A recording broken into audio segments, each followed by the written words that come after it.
هكذا بدا الحال في أغلب طرق ومناطق معظم إمارات الدولة بعد هطول أمطار غزيرة لأكثر من يومين متتاليين، وهو ما تسبب في غرق عشرات المركبات والمحلات التجارية، خاصة المتواجدة على جانبي شارع الإمارات الذي استيقظ رواده وقاطنوه صباحا ليجدوا أمامهم بحيرة جديدة تكونت بفضل مياه الأمطار المتجمعة.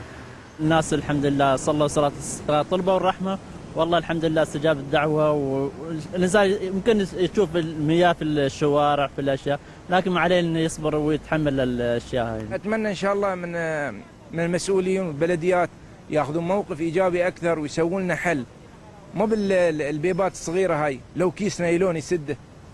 وعلى طريقته الخاصة كان الكل يحاول معالجة الأمر، فأحدهم وضع قارب النجاة بالقرب من منزله تحسبا لأي طارئ، وآخر آثر النظر إلى المشكلة من فوق والتمعن في حجم الأضرار. أما هذا السائق المغامر فقد ألقى بنفسه وبكل شجاعة في هذه البحيرة، ربما ليتمتع بحمام من الماء البارد.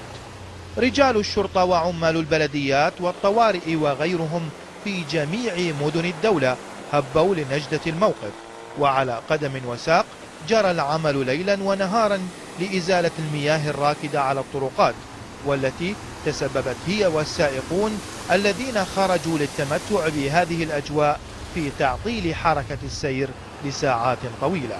إذا ما عنده شغل مثل ما تقول ضروري وهذا يقعد في البيت أو في شغله أو في مكان، يعني ما يطلع يكون يسوي زحمة على الناس ويكون سبب يعني تعطيل لنفسه. يعني جماعة مو مقصرين، يعني حتى في الليل كانوا شغالين يعني، بس بنتي الأمطار ترى إذا الكمية اللي تتساقط يعني اللي يشفطونها 75 تطيح الأمطار 100% مرة ثانية يعني.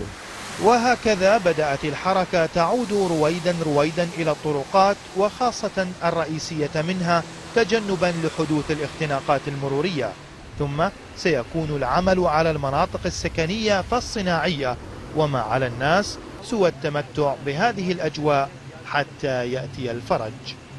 إذن ما هي إلا ساعات قليلة وينجلي كل شيء، وتعود هذه المياه إلى مجاريها وتنقشع الغيوم. محمد الخطيب، أخبار الإمارات.